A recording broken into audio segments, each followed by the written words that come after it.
ప్రజాకర్షణ కలిగిన ముఖ్యమంత్రిగా, నాయకుడిగా, వైఎస్ఆర్సీపీ అధ్యక్షుడిగా వైఎస్ జగన్మోహన్ రెడ్డి గారు ప్రజల్లో అశేషమైన అభిమానాన్ని పొందిన వ్యక్తిగా, పార్టీ అధినేతగా ఉంటే ఎటువంటి రివ్యూలు లేకుండా, ఎటువంటి సమీక్ష లేకుండా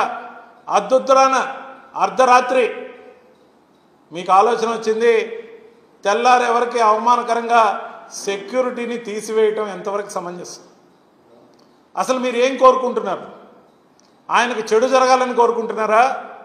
లేకపోతే మీ స్పాన్సర్డ్ కొంతమందిని పంపించి కొంతమంది మీడియా వాళ్ళని అక్కడ జనాలను పోగేసి మాకు స్వేచ్ఛ దొరికింది, సంబరాలు జరుపుకుంటాం, మా రోడ్లలో మేము వాకింగ్ చేస్తాం.